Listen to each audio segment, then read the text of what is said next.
In the mountains of Nantou County, hidden by swirling mists and surrounded by whispering bamboo, stood the Lin ancestral home, a crumbling estate of dark wood and moss-covered stone, perched like a watchful spirit above the valley. Locals avoided the place, crossing themselves and muttering prayers when they passed by. They said the house was cursed, that the Lin family had once been proud and powerful, but now only shadows remained. Mei Lin didn't believe in ghosts. At 25, Mei had left her small village behind years ago, moving to Taipei for university and then to a sleek job in digital marketing. She wore modern clothes, drank bubble tea, and laughed at the stories her grandmother used to tell. Stories of gods and spirits, of ancestral grudges and angry ghosts. But after her father's sudden stroke, Mei returned to the estate, where her grandmother, Ama, was waiting. The house was older than she remembered. The halls groaned like they were alive, and the paper walls peeled with age. Ama moved slowly, but her eyes were sharp as ever. "There is something I must give you," the old woman said one evening, summoning Mei to the ancestral hall. There, behind a sliding screen that hadn't been opened in years, lay a large, covered object. Amma knelt before it and offered incense, her hands trembling. "This is the mirror," she whispered. "Our family's burden. You are the last. It belongs to you now." Mei frowned. "A mirror? Why keep it hidden?" Amma handed her a small iron key. "This mirror was stolen from a temple in the Qing dynasty by our ancestor Lin Zhengyao. He was a general, a proud man. He thought he could control the spirit sealed within. He was wrong.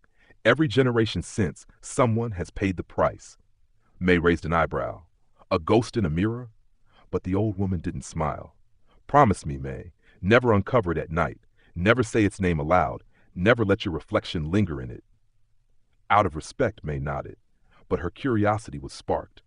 That night, as rain began to fall and wind howled outside, Mei climbed the stairs to the attic. She found the locked screen with the mirror behind it and used the iron key. The mirror was large, nearly her height, framed in black jade carved into twisting dragons. The jade glistened as if wet, even in the dark. Something about it drew her in. She lifted the cloth. It was a strange mirror. The reflection was a shade too green, too sharp. Mei stared at herself. She looked tired, pale from stress, and yet the reflection smiled before she did.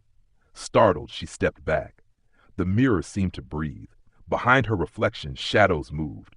Dark figures with sunken eyes, floating behind her like puppets. A voice echoed in the back of her mind, ancient and cold. "Blood remembers." The attic door slammed shut behind her. From that night on, everything changed. Mei would wake in the middle of the night, standing in front of the mirror, unaware of how she got there. She'd speak in Hokkien, a dialect she barely knew. Her eyes, once brown, slowly shifted to a strange green under certain light. Amma tried to intervene, burning joss paper, chanting prayers, calling the local priest. But the mirror had already chosen Mei. The priest came only once. He fled before nightfall, pale and shaking, whispering, "There's something in there, older than gods, not of this world." Then Amma disappeared.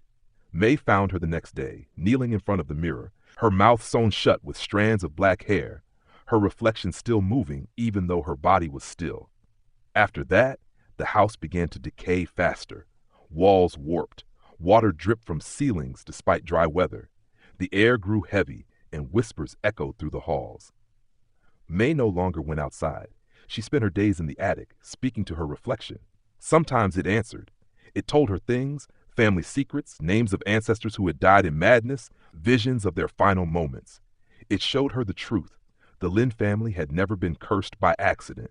They had bound a spirit, a demon of mirrors, and fed it generation after generation to protect their power. And now the last Lin had arrived. The final offering. Years later, hikers sometimes report seeing a woman standing at the window of the ruined estate, dressed in a white qipao, her long black hair flowing unnaturally even when there is no wind.